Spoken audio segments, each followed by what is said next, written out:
Continuation. अब इससे पहले वाली वीडियो में मैंने बताए थे different formulas how to calculate which are helpful in finding of the mean. There were three formula, this one, first method direct method, assuming method and step deviation, है ना। ये पहले वाले वीडियो में मैंने बताया था। आज हम, ठीक है, जो भी आपके पास अगर क्वेश्चन पूछा जाता है तो आप तीनों में से कोई भी एक मेथड यूज कर सकते। मैंने टेबल एक में ही तीनों को बना दिए, तीनों की, ठीक है। आपको जहां तक का अगर यहाँ तक करना है डायरेक्ट मेथड का, तो यहाँ तक का आप लोग टेबलेट कर सकते हो। अगर आपको एज्यूमिंग मेथड लेना है तो 1, 2, 3 और 4, इसको मत रखें। और अगर आप लोग और 5 इनको लेना है तो अलग अलग मेथड है, आपको जो भी सुटेबल लगे। कंडीशन अलग अलग है। अगर आपके पास ये क्लास साइज और ये छोटे हैं, छोटी वैल्यूज हैं, तो आप ये क्लास मार्क लेके ये मेथड लगा सकते हैं। अगर आपके पास थोड़ी सी वैल्यूज बड़ी हैं तो एज्यूमिंग मेथड लगा सकते हैं। और स्टेप डेविएशन मेथड में कभी भी ध्यान रखना, अगर डेविएशंस में कॉमन फैक्टर आ रहा है, देखो ये सब 5 से डिवाइड हो रहा है, तो हम स्टेप डेविएशन मेथड का उपयोग कर सकते हैं, ठीक है। ये अलग है। और ये ध्यान रखना कि तीनों में ही आंसर सेम आए, कहीं पे भी पॉइंट वगैरह पे आंसर नहीं आएगा। तो ये क्वेश्चन हमारे पास गिवन सॉल्व एग्जांपल के रूप में है ना। मैं क्वेश्चन पढ़ रहा हूँ आप लोगों के सामने। ये सॉल्व एग्जांपल दिया है। The marks obtained by 30 students of class 10 of a certain school in a mathematics paper consisting of 100 marks are presented in table below. Find the mean of the marks obtained by the student. ये जो new addition book है इसमें page number 172 और इसमें solve example, ठीक है। बहुत अच्छी तरह से ये अलग अलग मेथड से समझाया गया, पर मैंने तीनों को एक में कंसीडर करके समझाया। जैसे मार्क्स ऑब्टेन है 10, 20, 36, 40, 50, 56 एंड सो ऑन। तो हमने क्या किया, इसके डिस्क्रीट वैल्यूज थे तो अपन ने डायरेक्ट एफआई एक्सआई करके क्लास इंटरवल बना के फॉर ग्रुप डाटा की बात करें, ठीक है।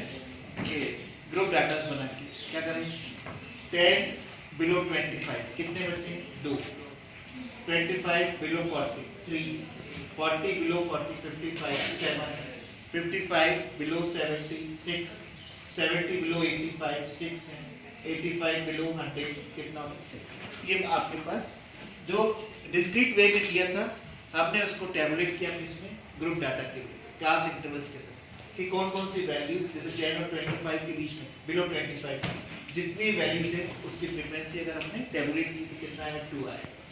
अब हमने क्लास मार्क ले लिया, क्लास मार्क जिसको अपन बोलेंगे एक्स आई, 25 प्लस 10 इन दोनों को ऐड किया 35 आएगा।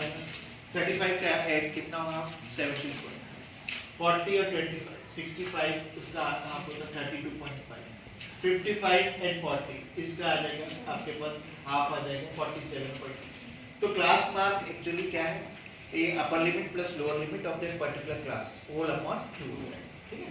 तो ये अपन ने हर एक का क्लास मार्क निकाल लिया। अब हम आगे बढ़ते हैं कि अगर मैं डायरेक्ट मेथड कर रहा हूँ, ठीक है, अभी पहला डायरेक्ट मेथड, तो हमारे पास जो फ्रीक्वेंसी है 2 into 17.5 FIX है, ये डायरेक्ट मेथड की 35 आ गया, 3 into 32.5 97.5 आ गया, 7 मल्टीप्लाई कर प्रॉपर मल्टीप्लिकेशन में ध्यान रखना, प्रोडक्ट से आना चाहिए। और इनका सम अप किया तो FIX is equal to 1860। ये यहाँ तक का है डायरेक्ट मेथड, ठीक है। और उसका अपन ने फॉर्मूला लगा दिया direct method, x bar is equal to sum FIX upon sum FI, तो x bar is equal to 1860 upon 30। तो ये आपके पास उसको डिवाइड करेंगे 1860 को 30 से, तो 62 आंसर आ जाएगा।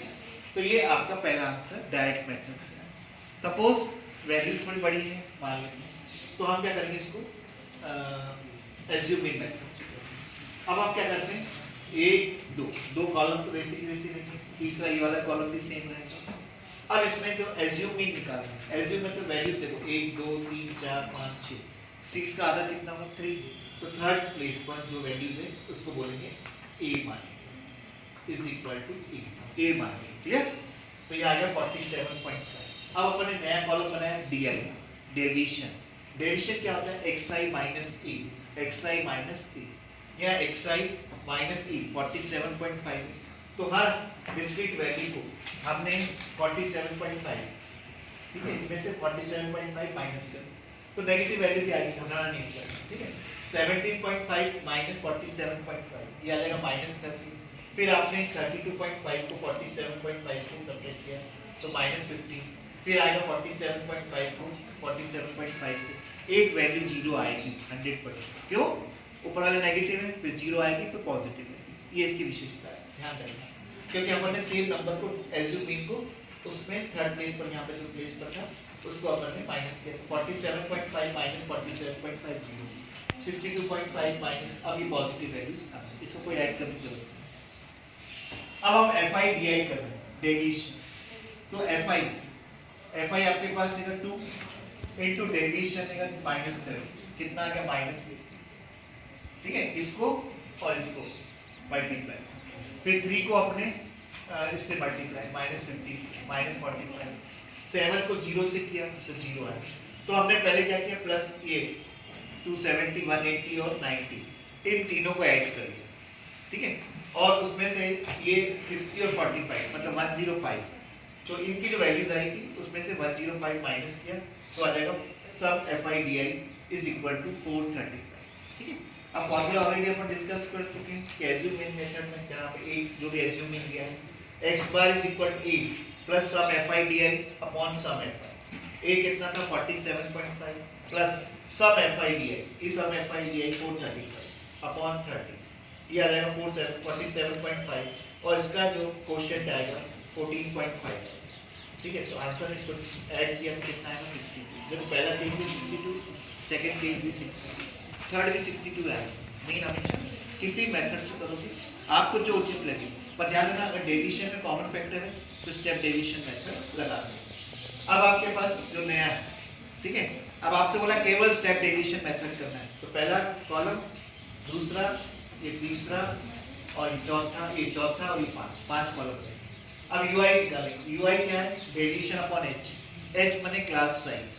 यहाँ क्लास साइज जो है आपके पास, ये इन दोनों को सब्ट्रैक्ट किया, 25 माइनस 10 15 हो जाएगा, तो 15 से हर एक को डिवाइड किया, तो बात सुनो, DI है ना, तो ये XI minus E upon H, तो ये आपके पास हो जाएगा XI minus E that is equal to deviation. कितना है डेविएशन हमारा? -30, ठीक है ना, -30 मल्टीप्लाइड बाय 2, कितना आएगा?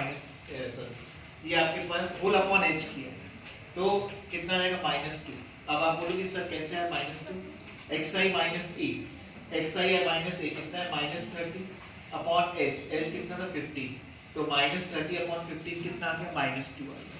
इस तरह से हर एक के अपने डेविएशन AUI निकालेंगे ना। FI into I, FI आपके पास कितना है? FI 2 into -2 -4, फिर -3 0 6 12 80, सम FI UI कितना आ गया? 29। अब हमने जो मेथड एडॉप्ट करना है जो आपको x बार a प्लस, अब ये DI है, यहाँ पर UI है और यहाँ पर एक कॉमन फैक्टर अपन ने H मल्टीप्लाई कर क्लास साइज, तो sum FI UI multiplied by H whole upon sum FI plus A 47.5 A था, क्लास साइज 15 था और ये 29 अपॉन 30, तो इसका सिंपली 15 बन जाए, 15 2 है, 2 into 14.5, 47.5 plus 14.5 is equal to 6. So what do we observe? That the mean in each case is same, no decimal difference is there, ठीक है, not a single digit, okay, this is